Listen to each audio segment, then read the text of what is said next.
I would like to begin this discussion about discussing Iran first and foremost, and not Israel yet. We'll discuss that later. How do you assess Iran's status right now, and what does it mean for the feeling, how it implies, what implications it has on its policy and what it thinks it can do later on?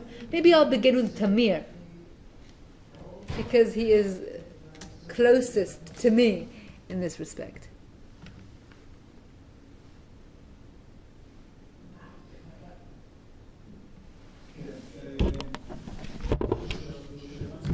This is a very good question, and it requires a good measure of modesty. It's very difficult to go into the adversaries or the enemy's shoes and to assess the situation from their point of view.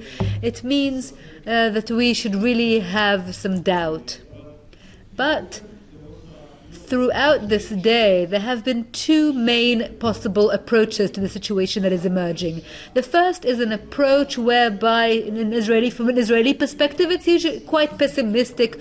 Iran has positioned itself quite clearly on the bad side of history when it is collaborating with Russia, for example, in the war in Europe and with China. So if anyone had any doubt as to its identity and whose side it's on, has no doubt any longer. The JCPOA was not signed, will not be signed probably in the foreseeable future, and therefore all the rewards and all the money from the sanctions being lifted will not come back. And from that perspective, the situation is bad as well, and there's also a revolutionary situation on the street. So all of these things could maybe interpret the situation as being quite awful, and perhaps we are about to head for a turning point. But I would suggest we look at it from the other side and perhaps tell a story that maybe some people are telling themselves in Iran, that all the stars are aligning. And I'm speaking as an Iranian now. I didn't want the JCPOA, now the ball's in my court, and I'm not signing it. I want nothing of it. And the best thing is that it won't be completely cancelled. Living with this kind of nuclear deal that allows me everything. I'm running around playing in my nuclear program as if I have no restrictions. But on the other hand, the world is not going against me, and it's maybe even wooing me. It wants me to go back to the negotiating table. I can manage with the sanctions. And by the way, from a Shiite Iranian worldview, the economy of resistance that manages with the sanctions without needing the West is much better than an economy that rests on and relies on the West. It's even a national pride. So, internationally speaking, I am part of an organization that on the one hand has China, which has deep pockets. So I'm pretty much vis-a-vis the Western sanctions. I have a safety net, and I also have tied myself up with a partnership. But if I'm an Iranian, it may be a bit scary that I'm on the Russian side, but now I have one more thing, and yes, I have a problem here with these protests, but I don't see any leadership. I don't see anything that is in any way threatening to me. Yes, okay, it's not very pleasant, maybe it can endanger me, maybe it is a point of concern, but in this story, I'm not sure that the entire story that the Iranians are telling is the good story. And as for Israel, it doesn't matter which of these is the truth. I would suggest for survival considerations and for responsibility considerations is to take the pessimistic scenario and to look at reality from the second perspective, from the second approach. Because the Iranians have a very deep religious infrastructure that looks for the right path, that way that the Imam is pointing to, the vanishing Imam. And when you have this kind of awareness of history, you connect dots in a way that is interpreted by them as effective, and that might lead them to continue in the same direction that they're headed in, and that is a great concern, particularly when it comes to the decision that the leader has yet to make, perhaps to go to a nuclear bomb. Thank you, Tamir. Meir, I'd like to ask you. You are among the last who has left the system. I want to ask you, how do you see Iran's status, and what does it mean for its policies? Well, first of all, before I answer your question, I would like to say 3 remarks. The first is that I certainly feel strongly, and I appreciate everyone on this panel, but I have a feeling I will be disagreeing with some of you, and if I do, it'll be out of complete respect. The second comment is that the fact that the Israeli side is coming to address this without being united in its approach makes us weaker. And I certainly hope that we will be able to get a situation where we're all united around one issue and around one position. And the third remark is that I have always avoided talking about military operations. I'm not about to go back on that now, so I will mostly talk about the political side. I don't think that we should be talking about how Iran is understanding things and seeing things. I really do embrace what Tamir has said. We should be, looking at the pessimistic scenario, the second approach, meaning all the stars are aligning in our favor with all the difficulties.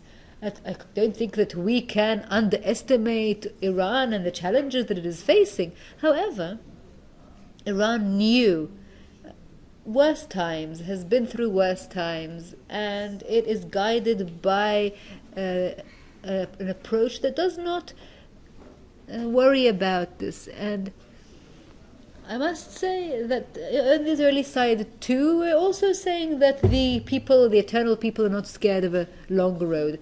And so I would say that I would prefer to be seeing things the way Tamir has presented, meaning right now, quite a few options are opening up to us. We are established, we are strong, we have Russia. We, the Iranians, of course, I'm speaking as an Iranian. For this description, I'm Iranian. The United States is wooing us, is courting us, or has courted us, and I'm not sure that the option of a nuclear deal is completely off the agenda, off the table at present. And there are quite a few options to play around with as Iranians. I'm not sure that right now Iranians are feeling the pressure and are succumbing to it. But if you're asking me about how they see things, I think that's how we should assume they see things. Thank you, Meir. Amos, how do you see things? Look, there is indeed a possibility of looking at the Iranians' state of affairs from two angles, and I think that each of them is wrong. I would give you another angle. The head of the IDI said that the Iranians are playing across the playing field. Well, I think that that goals are being shot. They're also in the game. Okay, so we're talking about the war between wars. The war between wars is a campaign that is being led by the IDF and the State of Israel against the Iranian entrenchment in Syria. And according to foreign sources, the IDF strikes there once a week, sometimes once every 2 weeks.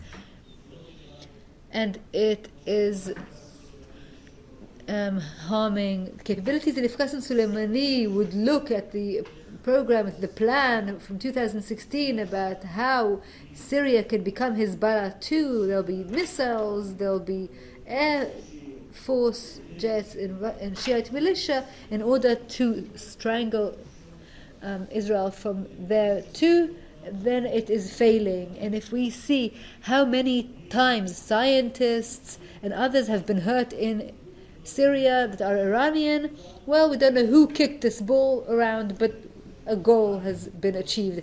And the Iranians, they really wanted to settle this account, settle this score. What happened in Turkey, what happened in India, what happened in Thailand. And therefore, even though we shouldn't underestimate the Iranians, and we should really be seeing them as a nation that is strong, that is diligent, still at the same time, from an operative perspective, they are not managing to do what they want to do. Are they sometimes hurting us and sometimes striking against us? Yes, but they are hurt far more. Now, it's true that the Iranians could say that they want to be, or they have chosen to be, with Russia and China on their side. And from that respect, they have actually given up the desire of most Iranians to go back and be part of the West. The West is the more progressive world, more advanced world. The Iranians want to adopt Western policies. There are more ministers with PhDs in the Iranian government than in other ministries that we know from up close and in person. And Iranians are not sure that they want to be on the side that they are being cornered into. And I do believe, I do appreciate their negotiating ability, but in order to succeed in negotiations, it's first and foremost because you identify the urgency of the person before you, the person sitting in front of you, to go back to the agreement. And I don't think the problem we have is what the Iranians are feeling. I'm sure we'll be talking about that later on. Our problem is what we will be doing or what we're not doing. And here we should focus on that, because the decisions of the supreme leader is something that we cannot make. And another reason why I don't think the Iranians are all that happy, look, we started to engage in Iranian nuclear around 1998, 1995, 1994. Okay. So if anyone had told Bogie in 1998, when did you finish being head of the IDI, that the Iranians, after 24 years, will still not have a nuclear bomb, he would have thrown them out the window. And I would have done the same. I was head of the IDI in 2006. And if anyone would have told me that in 2022 the Iranians would still not have a nuclear bomb, I would still be very, very surprised that anybody would think so. So the Iranians have been determinedly en route to the bomb. Not very slow, not very quickly, but very safely. And if we wanted to not be safely, well, we're not doing our job, and that's why we're still progressing. But we'll talk about that later on. Yes, that'll be in the next round.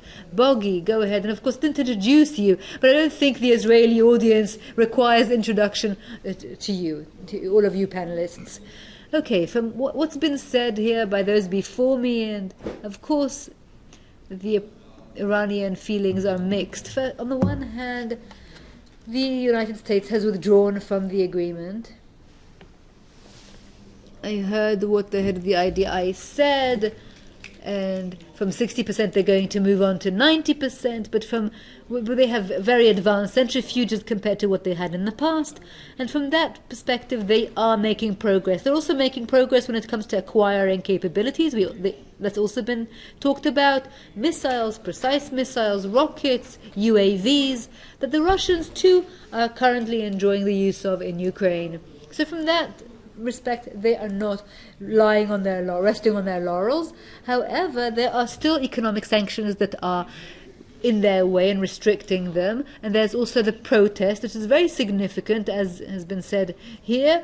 We haven't seen anything like it since the revolution in 1979, and it's weighing heavily on them. And of course there's the Iranians. Under this pressure is certainly not satisfied. I think that first and foremost we should be looking at the kind of time frames the Iranians are seeing and are looking at themselves, and how we are seeing them through the perspective of time. This is one of the errors on the part of Western leaders, and because they have to be elected every 4 years, they look at time frames differently. But Khamenei is looking at things historically, hundreds, centuries, maybe more, and from that perspective they have time. When are Iranians, and here I want to look at it from the Iranian perspective, when did the Iranians decide to stop? In 2 points of historical time, the same leader, Khamenei, by the way, first in 2003, what happened in 2003? The Americans withdrew from defense to offense. First in Afghanistan, then in Iraq, and the main question that the rogue leaders in the area looked at was who's next. Gaddafi gave up his military nuclear project for one reason, and Khamenei in 2003 stopped the military component of the program. Some people claim that even today, but we constantly need to see if that's indeed the case. That's one thing. Another time was 2012 with the Obama administration And I believe this was a smart policy, exerting pressure on the Iranian on two external elements. One is a staunch isolation of the regime. The second one is sanctions, including Russia and China in the UN resolution in 2010, and a military threat, whether they were afraid of the U.S. or Israel. And this led Khamenei, that leader, to the negotiating table on his knees. Initially, it was bilateral with the Americans and Oman. And then in that lengthy discussion, negotiations, that was managed in a very failing way, and that led to the agreement over the JCPOA in 2015, an agreement that's a historic mistake, and getting out of it was even worse. It was done in an even worse way, and this leads us to our current situation. So where are the Iranians standing with respect to this option, as they are experiencing the pressure? It's not there. That's a component that was recently added, and we cannot ignore, is the protest. There is a certain question in this context. Is there an opportunity to bring the Iranians once again to that same point, which I call the dilemma of their continued conduct, not just with respect to the nuclear program, but also the proliferation of weapons and terror and instability in the Middle East and subversion acts against Bahrain and other places, and the terror in Europe as well. I saw that the head of the MI5 talked about possible terror attacks in Britain. So what's their decision regarding this dilemma, to continue this conduct or to fight over the survival of the regime? And my question is, do we have a U.S. that is capable of doing this when the Iranians are looking at the Americans? And that's a key point, not just Israel. So they've had certain experiences of a very hesitant regime, and not just now when they attacked the USS Mason, that's an American frigate at the Bab el-Mandeb Strait. This was done by the Houthis, who operated the Iranian-made missiles C-802, and they didn't hit the frigate 3 times, not because they didn't intend to, but because it utilized various defensive means, and the Americans didn't react. And what did the Iranians read into this? That the Americans don't want to start anything with them, that the Americans are afraid of them, and when they are shocked when they assassinate Soleimani, but that's considered the exception, because after that they understand that the Americans are very cautious with them. So in this era that the U.S. is talking about disengagement, etc., and I'll explain later what I think is the right thing to do. The Iranians on the one hand understand the challenges that they're facing, but they don't see any Western determination that is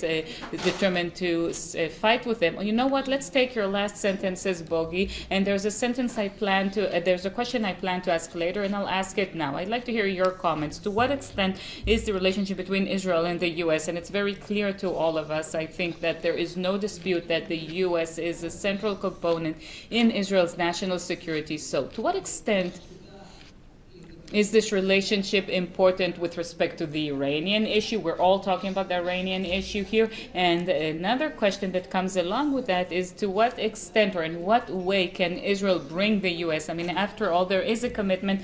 I know that a lot of people kind of underestimate it, that it's been several administrations. It's not the first administration, but Biden has repeated this statement: we will not allow Iran to become nuclear. So to what extent is America essential to deal with the Iranian threat, and what can Israel do within the framework of this relationship in order to bring to a shared worldview and collaboration with the U.S. with respect to Iran? And maybe I'll let you continue on that note, Bogie, and then we'll continue with the others. Look, on the one hand, Israel needs to prepare itself to the Iranian threat as if it can only rely on itself, but we would really want the U.S. with us. And I divide the global arena. It's no longer a bipolar or multipolar world. We have a camp, a bloc that accepts American hegemony, and we're part of that bloc. And there's the ones who object, the Shiites, and Russia, who does whatever it does in Europe, and Iranians definitely do not accept American hegemony. That's how I divide up the world. So in this context, there's no doubt that the Israel-U.S. relations are critical. They are a cornerstone of our national security. And it's not that we need somebody else to fight for us. One of our advantages, and the Americans can also appreciate that, is that we're not asking anyone to fight for us, but whether it's very valuable intel through sharing the experience we acquire, they acquire, but more than anything else on the political, diplomatic level. And if we can speak with the Americans behind closed doors, and we can also tell them certain things. I was, established sometimes. I was astounded or surprised sometimes by their ignorance. Okay, they don't live here. Looking at things from the Potomac River is not like looking at it from the Jordan River. But our information and experience we have and the intel we have is critical. It's not just on the nuclear issue. Let's take an event that's currently happening as an example. Since Sunday morning, that is yesterday, there is a Turkish-Iranian coordinated act, and Turkey is a member of NATO, but collaboration, Turkish-Iranian collaboration, the Turk intended to attack the Kurdish enclave in Syria, and the Iranians are attacking Kurdish towns in Iran. Why? Because that's where the protest started. The hijab protest started there. This is a significant event. Turkey and Iran. This is an ad hoc coalition, Turkish, Iranian, Russian, and a little bit the Syrian regime. Turkey wants to change the agenda towards the upcoming elections with a terror attack in Istanbul. If the terrorists there were Kurdish, then you call me, I don't know what. Her name isn't Kurdish. Some people say that it's even fabricated, as far-fetched as it sounds, because people were killed there. But it's so easy to accuse the PKK that has nothing to do with it, and this is a pre-coordinated opportunity with the Iranians. You're going to attack the Kurds in Iran. They are leading the protest, Pijak, and we are going to use this opportunity to attack them in Syria, and it's going to change the agenda before the elections. They doesn't want the economy to be on the agenda. And the Syrians, they need the Iranians because of the drones, and the Turks in order to prevent Norway and Finland to join forces with NATO. And look, this is great for them, but where are the Americans? I've been waiting for several hours now for the Americans to stand up and support the Kurds. It's the same Kurds who fought and defeated ISIS, not for somebody else, for themselves, for their own sake. I heard the CENTCOM commander say something about the Iranian attacks of the Kurdish bases in Erbil, in Iraq. That's what he responded to. They didn't say anything about the massacre of dozens of people that's happening right now as we're speaking, that the Iranians are conducting against the Kurds in the rebelling cities, and not the 32 fatalities from Turkish air raids in Syria. I'm saying this because I think there is no sufficient American awareness and leadership, because there's a very clear American interest not to give the Turks friends in NATO to target those who can fight ISIS and can cooperate with an American interest, with an American hegemony.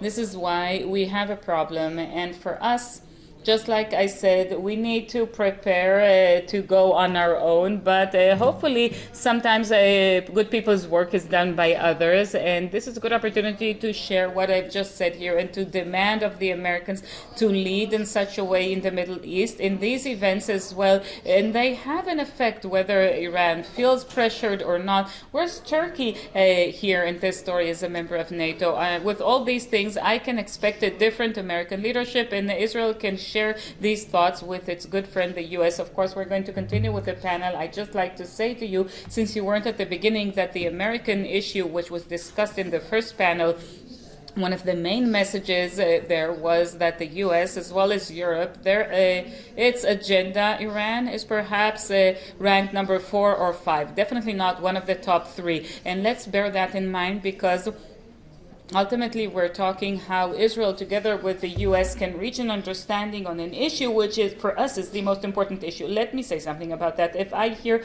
from the Americans that Iran is ranked number 4 or 5, I mean, people, you're concerned with what's happening in the Ukraine. The Iranians are there with Russia. If you don't address that very well in Iran, it'll harm you in Europe. It'll hurt you in Europe. And number 2, the Turks, this Iranian-Turkish alliance, where are you? So these allegedly small things that are ignored turned into a big problem, and then the U.S. is perceived to be weak. Yes. Look, we could talk about the Iranians and the Americans, but we need to talk about ourselves. Yes, Bogie, the U.S., 3,000 nuclear Russian missiles are directed towards it. That's their number 1 problem. Problem number 2, 300 Chinese missiles. Problem number 3, 30 North Korean nuclear missiles. And in Iran, I hear that we've scared everyone here with the missiles and the drones.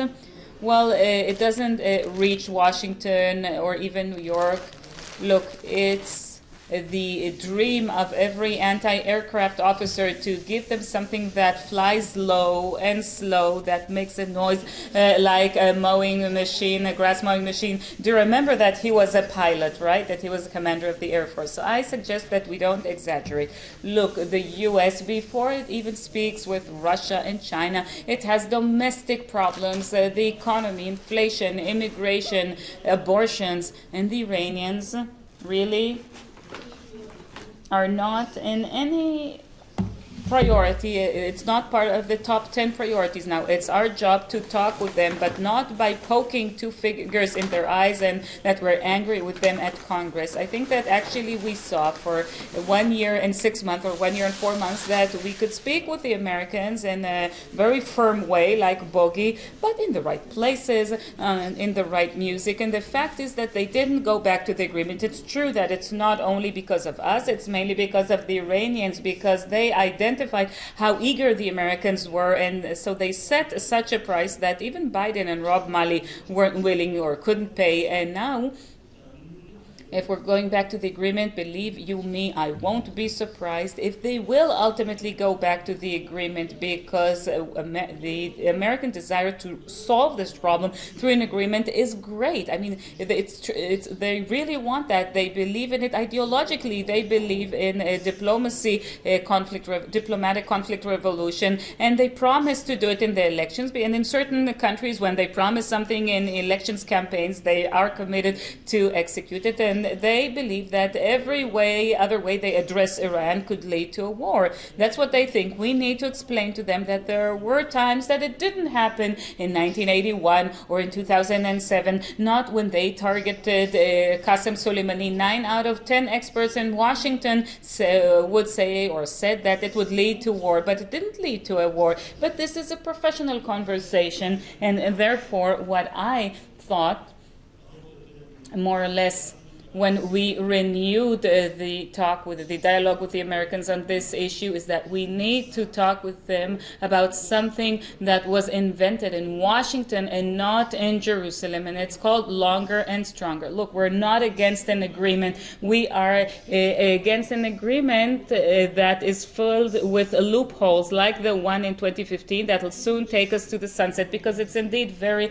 problematic. But if there's an agreement which is longer and stronger and more tightly knit, then if an Israeli prime minister comes to Washington and doesn't talk about it, fearing that he would legitimize an agreement with Iran, I think that's a mistake. It's simply a mistake. Look, there aren't any easy choices.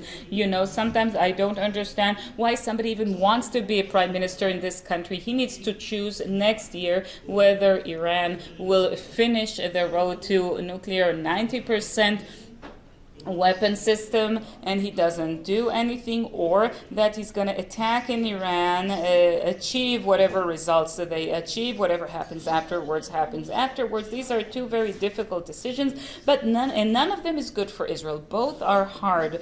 This is why we need to try and mobilize the Americans, because there's one thing that there were 4 the four last American presidents committed to that Iran won't have nuclear weapons. Two of them were Republican, two were Democratic. So we need to bring a program which is strategic and operative. It's not at the level of a declaration of a president. Okay, so now we're going, and then we can say the head of the Mossad, the chief of general staff, the head of the NSC, they sit with their counterparts and come up with a plan that has 6 chapters. What happens if Iran doesn't resume to the agreement? If you can achieve longer and stronger, how to do it? What's the threshold they cannot cross? It used to be 20, then it was 60, now it's 90 tomorrow. I know what they'll say tomorrow. Oh, there's no problem with the 90 because it'll take 2 years in order to reach a weapon system, so you don't need to do anything. And to agree on that with the Americans, once they cross the threshold, who does something about it? Do they do? Do we do? If we do it, please help us, support us, give us the means. And what is done with all the regional activity? Hold on, one more thing. If I'm the intel officer of the supreme leader, I would tell him you can sleep well at night. The Israelis really want to attack you, but they can't. The prime minister, I don't know when, like N-2, said that, and the Americans, they can, but they don't want to. So it's an empty group. We want the Americans to come up with a plan, and they need to believe in it. It should be a credible plan. And we also need for Israel, and nobody talks about that, if we ultimately stay alone and they're going to start doing what they're currently missing, which is the weapon system, we'll know how to stop it, both through intel and through an operation. Tamir, without repeating what the previous speakers said and without repeating the cliche that one of the cornerstones of national security is the superpower backing of the U.S., and yet we need to ask ourselves what has changed. And I think 2 things have changed. First of all, this is what we call the inter-bloc competition for the creation of a new world order. I think that what we're seeing in front of our eyes is one of the biggest historic events since the Cold War of this competition, which is on multiple dimensions, competition on the economy, on values, on the form of governance, global regulation over technology. It's a tremendous competition, and we're in the midst of it. This is why we can't see it. And within this competition, perhaps the U.S. woke up too late, because for a decade it was busy combating terrorism in this region, but it has woken up. And when the U.S. wakes up, like always, it takes it some time, but then it ultimately takes the lead. But it's the strongest entity in the world. We talked about the significance of hard power today, and sometimes we tend to mix what's a superpower, what's not. When you place American capabilities versus all the rest are dwarfed when you see this tremendous might. So this change, more than in the past, requires the connection, coordination, and full trust with the U.S. It will help us in raising the awareness regarding the Iranian threat. And the second thing that has happened is the reality, the way I identify it, that nothing will happen, and we're going to continue with this current situation of trading in place, and then we will reach a situation of a nuclear Iran in the safest way without any interruptions. And this reality is a reality that we need to shift off the course. We need to divert its course, and the biggest problem is the absence of the alarm, the red light, this immediate situation that demands that we discuss this immediately right now, because it's like the effect of the frog that's being cooked slowly, gradually. All of our warning signs were kind of put to sleep, and if it's through this cartoon, the infographics at the UN, and now 60% is fine, and today we heard 90%, and nobody walked out hysterical that it might happen. So we already realize that, because we have this understanding that the leader hasn't reached any decision yet. And the Libyan case was mentioned here, and what should Iran learn from the Libyan case? What happens to those who forego a nuclear bomb? And they can also learn from North North Korea? What happens to those who do have a nuclear bomb? And I think that in all this situation, if we do nothing, and we're going to talk about it in the next round, then we'll reach a very problematic situation. One last word that has to do with the operative aspects of the American superpower backing. The backing of the superpower is very helpful if we reach a certain military clash. I disagree with Amos to the analogy to the other previous operations from the past he mentioned here. To stop the Iranian nuclear program, without getting into details, is inherently different than the very targeted and excellent attacks that were conducted by the State of Israel in the past. It doesn't guarantee that it will lead to a regional war, but the possibility of starting a regional war is there. And by entering a regional war, the American superpower backing is critical in all aspects, whether it's tactical all the way to the strategic aspects. It's critical that we accept and realize that. And there's one more point that we need to realize along the way. The U.S. is the only one that can lead to an agreement behind closed doors regarding a tripwire on the road to a nuclear bomb. Nobody else can convene the international community to define such a red line. Definitely not Israel, which is perceived as an alarmist. With all due respect to the Europeans, I don't see anyone there stating that. So the discussion on what is that point, that if Iran crosses that point, it's enough with a heating of the water, and that analogy of the frog being cooked slowly. It's only the U.S. and much of it relies on Israeli intel, but it also relies on the political clout and power that the U.S. brings to the table. No one is disputing the importance of the special relations between Israel and the U.S. I think we all agree about that. But these special relations can also withstand moments of disagreement. We can discuss disagreements as well. We cannot have it both ways, to say that it is an existential threat while also addressing it very weakly and feebly. It doesn't go together. The way that you present things projects onto the extent of the severity that you attribute to it, and therefore sometimes there is no escaping the conflict. It's not the kind of conflict that enemies have, but it's a kind of conflict within the family. That happens too. And before anything else, the United States doesn't want to let go of its status in the world. And before anything else that Amos has mentioned, I share them. Beyond the existential physical threat to the United States, it's also the matter of status. And the United States is currently withdrawing. Its status is being weakened, and the United States understands that, even if it doesn't recognize it or acknowledge it. So even before we address the matter of nuclear, we talked about that, and Bogie talked about that, there are some issues about which the United States is saying nothing. Is it conceivable that drones be used in the war, Iranian drones be used in the war with Ukraine, without any action being taken, without any decision or resolution being made, without any statement being stated by the United States? Can such a model continue when proxy forces are being used by Iran, us just accepting it, or the United States just accepting it? The steps being taken at the moment vis-a-vis the Kurds, can we live with them? You can't have status in the region and to allow at the same time all these actions to just happen without stating your opinion about them. And we haven't even talked about nuclear yet.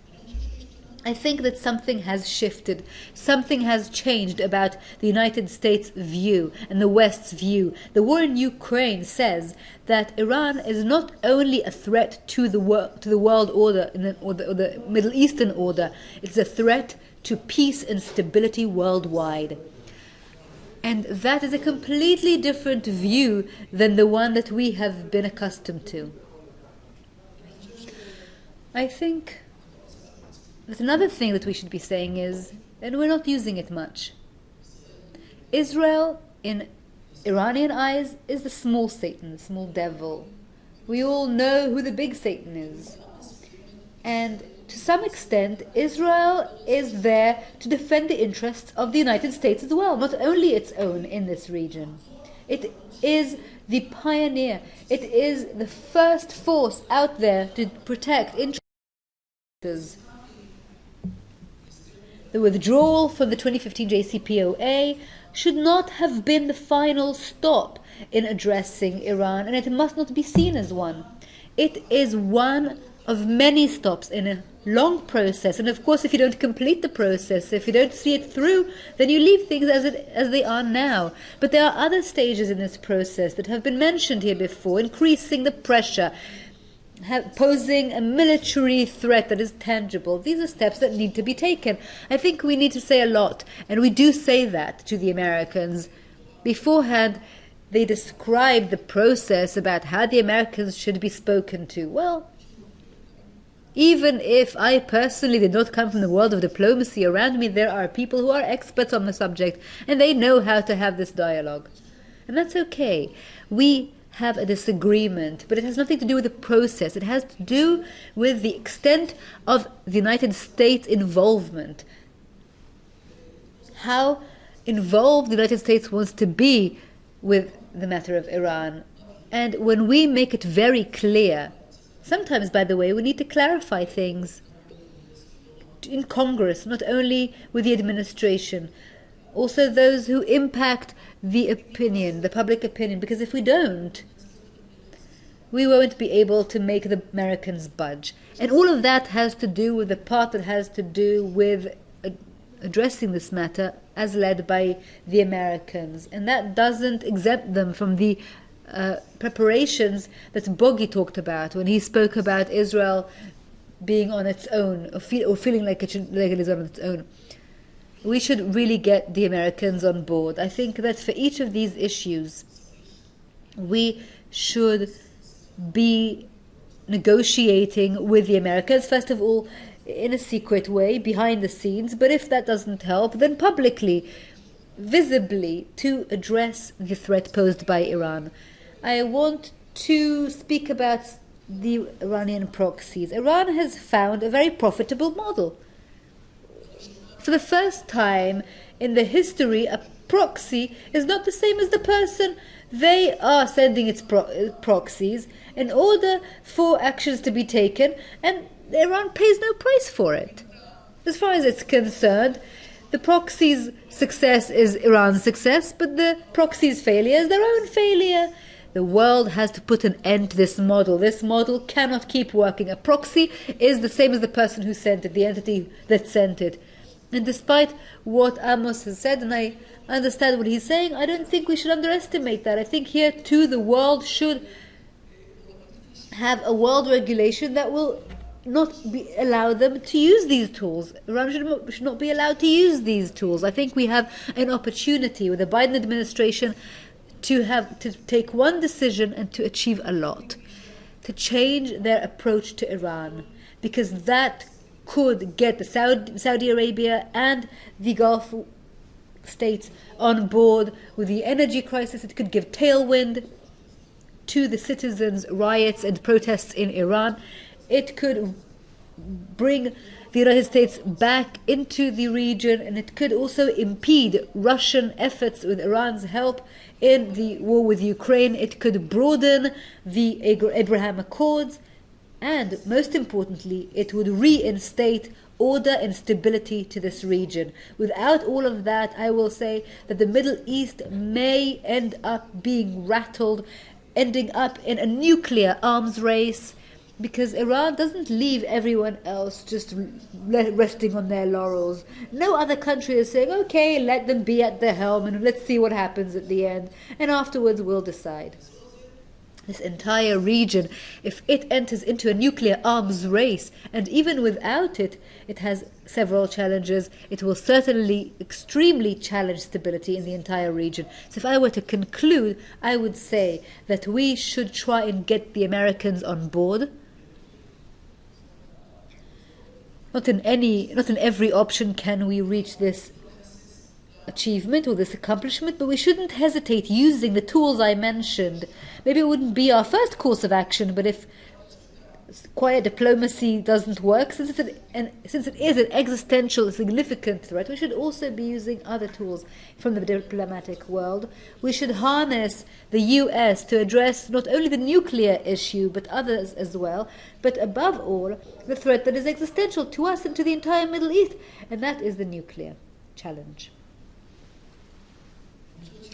I think that there is something that you have all agreed on, and that is how essential the United States is and how Israel's relations with it are so important for the future. But as Meir said, I suppose that in some of these issues you disagree, and that is no surprise either.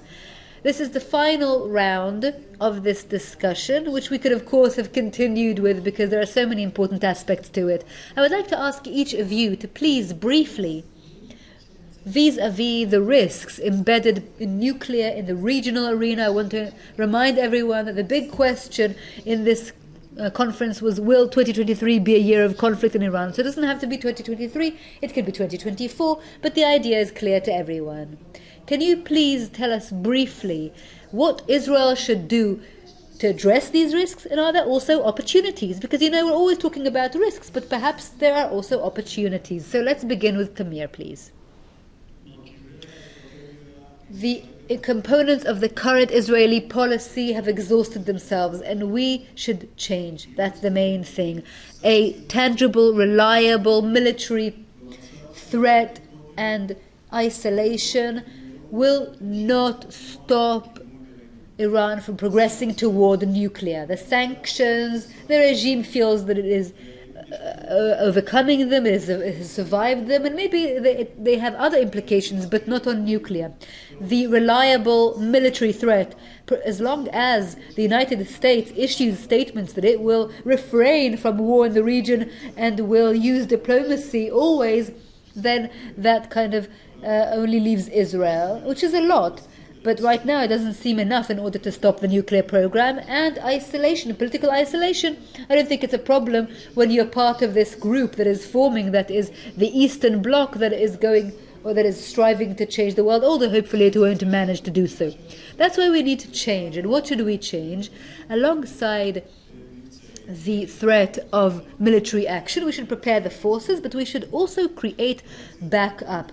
This international coalition that will agree on some sort of red line, some point that can't be crossed, because that would be a reliable military threat.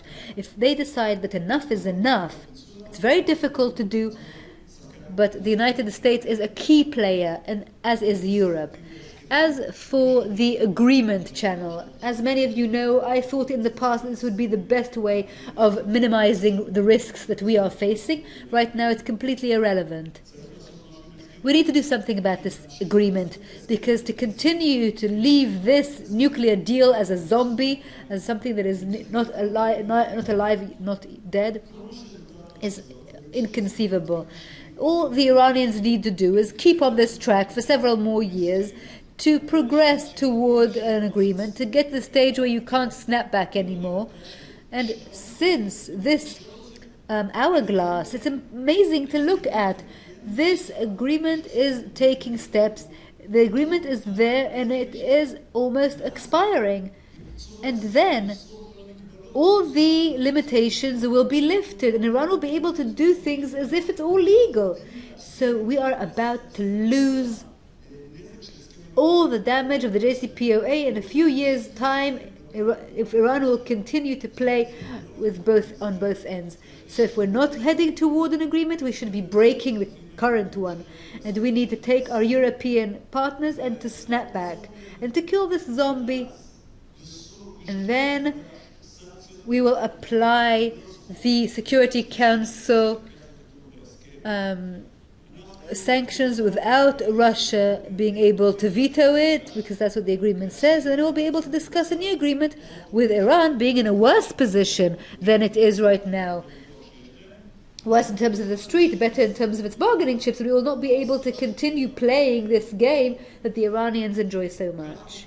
Either way, to continue this way and do nothing will lead us to reduce our strategic freedom of action, will force us to make decisions and not at the most perfect timing in terms of our capabilities in international constellation. As for your question whether 2023 is a year of conflict, well, we're already in conflict for many years. Maybe I don't know if it's a direct conflict between us and Iran, but there too there are components that are direct. If you're talking about war between Israel and Iran, well, if I may, I don't think that's what this is all about. I remember back from 1995, and Amos has mentioned it, I was the head of the IDI at the time, and the IDI assessment was that if the Iranians were to run on and progress in the nuclear program and in a success-oriented process, within 10 years they will have a bomb. And in 2005, it didn't happen. And when you look at the balance, of course, it didn't just not happen. All sorts of things happened along the way, stopping it from happening.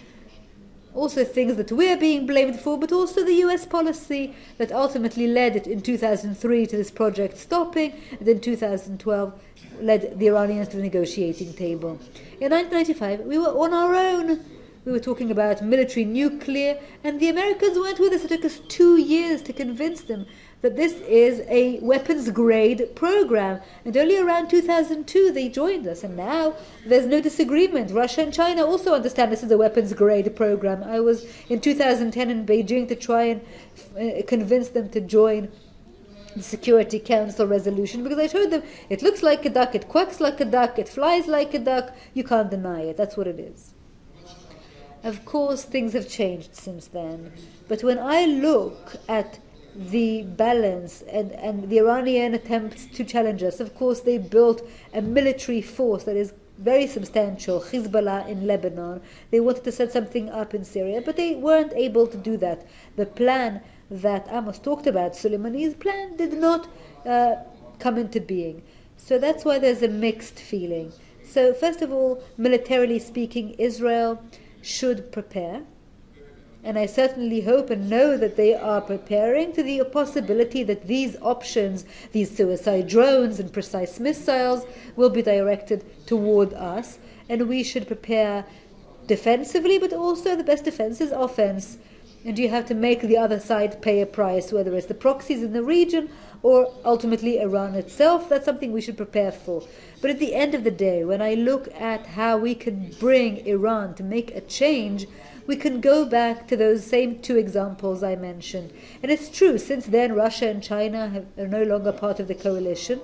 However, the same Khamenei, even without Russia and China, in 2003 decided to stop the program because it was worried that the Americans would strike, and in 2012 realized that they would not be able to survive far more than a year, as the economic experts told him, and he decided to speak to the big Satan, to America. And when the dilemma was survival or bomb, or continuing to being a rogue, or surviving is the top priority. And it's part of not only a strategy, but a religious ideology. And so the question is whether we can recreate it. And I think we can. What we need to do now is to have determined American leadership. And I think that if I were to look at the American conduct, that at the end of the day, it is the superpower. Maybe it doesn't want to be the world's police officer, and it wants to disengage from certain areas. But at the end of the day, there's no other choice. And it's taking the Americans some time to wake up, as it took them some time after 9/11 and in other points in time, but they will not be able to choose any differently. And that's why we need to convince them. This fear, this American fear of boots on the ground, is something that I remember back from my meetings when I was Minister of Defense, and I said, stop talking about boots on the ground. Use your political force, use your economic force. Support militarily those who want to fight for their lives, such as the Kurds. There are other examples in the region. You don't need to have boots on the ground. You don't need to fight for them. It's something that for the Americans is black or white. Yes, boots on the ground, or no. If it's yes, boots on the ground, we don't want to enter into conflict with Iran. And all they had to do is to strike against one goal, and the Iranians will stop. And it's the same for the Kurds. You have something to do, you have something to say vis-a-vis this massacre of the protest of the Kurdish areas in Iran, and also the attack against Kurds in northern Syria. And I think that's where a mistake has been made. Another mistake that is also maybe debatable is human rights. I think that the thought of democratization of the Middle East and human rights and the conflict with Saudi Arabia and so on. Let's talk about stability and priorities. Is this the best way? Democratization, forget it. I would love it if there would be more democracies around this region, but it's very naive and also ignorant to think so. But human rights, to go into conflict over that with Saudi Arabia, that should be part of the coalition that supports American hegemony against Iran, that's a big mistake. And I think that's why the way that we're going about it is to convince the United States, because it is really forced to lead, but it should lead properly, and to see what can be done under the current conditions in order to bring the same Khamenei and to corner him so that he understands that if he continues with his efforts, and now with Ukraine, etc., his survival will be questionable. That's something that we could do. Thank you, Bogie. Of course, we need to remember that something has happened. Iran's situation is different. It has Russia backing it up. It's not the same Iran, certainly not in 2003, but not even in 2013, even when it comes to where it is in nuclear. I prefer American backup to Russian backup. Well, that's true, of course. And one more word. The Iranian leader was given the opportunity to make the same decision a second time. As for the first decision he made, he thinks it's a mistake. So his thought that in the past he had to grovel to Americans, that brought the disasters. If we bring him to the same situation he was in back then, I wonder whether he will make the same decision again. I think he will not. Amos, please. I would once again like to go back to the Israeli leader rather than the Iranian one. I think that in history there are very few opportunities to have two alternatives and to check both. Usually you decide to go with one and you can't go back. Now we're in 2015 we had the agreement with Iran, and in 2018 we withdrew from the agreement, or the Americans withdrew from the agreement. We're not part of the agreement. And look, wonder of wonders, between 2015 and 2018, the Iranians were a year away from a bomb and stuck there for 10 years. And because we withdrew in 2018, the Iranians are now, and we're whining about it, that they are already at the bomb. I don't think they've reached that stage yet, but they are far closer to a bomb than they were then. 60%, maybe tomorrow 90%. So we also need to be inquiring into this, making this investigation, asking ourselves what's the right thing to do. And I'm not saying we should go back to JCPOA. The 2015 nuclear deal in 2022 is already done with its good years. It's into its bad years. But as Tamir has said, we still have the snapback in the agreement. I don't know if you've spoken about it with European ambassadors in the morning, but that is the European contribution, because the Americans can no longer snap back. They are no longer part of the agreement, but with diplomatic measures it is very important to snap back. And I must say to my friend Meir that you can't stop a nuclear program feebly or strongly by making an address or by showing a diagram or making a speech. You stop a nuclear program when you have operational, reliable capabilities to do so. Because what's the problem with the withdrawal in 2018? That the Iranians progressed and paid no price for it. Neither Trump nor Netanyahu had a plan B in place. And that is a very difficult problem when you take a diplomatic step with no backup of steps that will stop Iran, that will convince it that it can't progress. So now in 2022 I want to say once again that we need to have a reliable plan B in place, and so should the Americans. Now, the Americans are our most important allies, and I will not disagree with Tamir that if a war happens, it's very important that the Americans be on our side from every angle, from the supply of ammunition, and the most important part, that they should be on our side in the Security Council. It's important. But if we present the approach we talked about today to the Americans, that after we strike Iran, it's a world war, then they'll never come. They'll agree to the worst agreement instead. And I think professionally that it's not a world war. It's not even a regional war. On the other hand, it's also not Saddam Hussein and Bashar al-Assad, that one day they called them up and said to them, listen, your reactor's been destroyed, the Iranians will retaliate. They've been waiting for this attack for 15 years, and this retaliation will be, if I know the Iranians well enough, it will be measured and it will be limited. Just after Soleimani, they attacked a base in Iraq with 80 rockets, 80 missiles, said they killed 80 Americans, they killed no one. They told the Americans what was going to happen, and they went down to the bomb shelters and nobody was hurt. But I think that there will be a response by Iran, and the most protected country when it comes to defense from rockets and missiles is Israel, and we are not doormats. We know what to do, and I think that the Iranians will think long and hard after the Iranian program will be hurt, whether they will also be willing to sacrifice other things that are dear to their heart, the regime, oil, gas. And we don't need boots on the ground, not at all, Israeli or American boots. And therefore, again, we're not prophets, we don't know what's going to happen, but if we convince the Americans that it's total war, they will not be on our side, they will not come to our aid. But if we have a professional discussion with them, we will explain to them what it means to harm the Iranian program and to absorb it in a way that it will not escalate, we will be doing something very important. First of all, I want to say that I'm optimistic. We've heard many points that can substantiate this optimism, and other things that have not been said before also supports this. This is not optimism that comes from my own personal belief or from the optimism that's inherent to me, but from something that comes from capabilities, from the belief that we are not in a situation where there is nothing to be done and we must now wallow in despair. We are not on our own. And there is basis for this optimism. That's the first thing I wanted to say. The second thing is that Iran will not give up its nuclear program unless it will be cornered.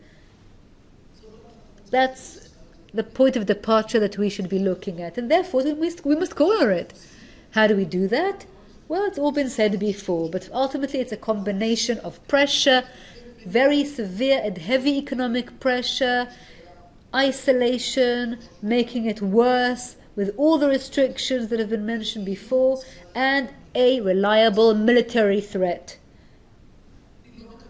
I don't think that the Iranians have survived the sanctions and can also grapple with further economic sanctions.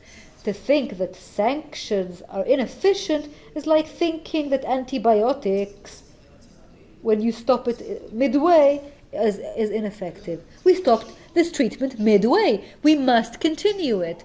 However, we must also treat this condition with a reliable military threat. Why do I think this combination will work? For one simple reason, it was mentioned before. Maslow's pyramid of needs. When you need to decide between survival and a nuclear program, important though it may be, you will prefer to survive over everything. And you will leave the nuclear program for a later stage when survival will be threatened. The nuclear program will be delayed. And what we need to do is to threaten the regime's survival. That's exactly what needs to be done.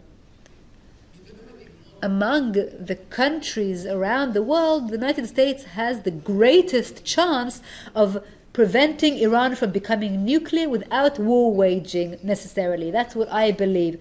And the United States has the greatest chance of stopping Iran from becoming nuclear without waging war. And therefore, I think we should continue to apply pressure in this direction, the same directions we talked about before, vis-a-vis the United States. I think that in other areas too, we should not hurry to give up and despair. I think that we have many friends in the area, and together we can do more than has already been done in order to lead the Americans to understand that this is an opportunity. We have an opportunity now. It's not easy to make these decisions. I'm not jealous of those who must make these decisions on the American side, but I think it is the right decision to be made, even if it is a tough decision.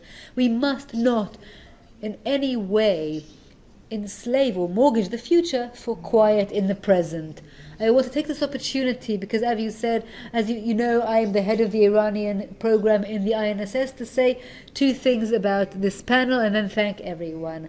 Unlike Meir, I'm not optimistic, and I'm usually very optimistic, but I'm not optimistic. And I think that there is a combination here that is very extraordinary, that we have not had before. Iran was never as close as it is now to the ability to make a decision to go to a bomb. And the leader knows that he is at the end of his road, and if there's anyone who can make a decision in an educated way and how to do it, it's him and no one else who will succeed him. He doesn't even know who will succeed him, who will come after him. And this sense of accomplishment with Russia and China, and the estimate that the United States doesn't want to go to war, these three things together are a point in time historically that is very dangerous. And I don't want to be a prophet, because none of us are prophets, and of course things can change. But and if the riots in Iran will start to threaten the stability of the regime, that of course will change everything. But if it doesn't happen, of course if it will happen, it will be survival or bomb. But there are many other scenarios in which the leader will think that a bomb will help survival. And therefore I'm not optimistic at all. For the first time in many years, I'm not optimistic. I would like to thank everyone. I would like to thank everyone for coming to all the panels today, to this very distinguished forum. I would like to thank all of you for sitting here with us all day. It's been a long one, but I think that every citizen in the state of Israel should be able to know this area and to make decisions regardless of what they see on TV and read in the newspaper, but independently. And I think that today was meant to give you as much information as possible in this area. So thank you all very much, and see you next year.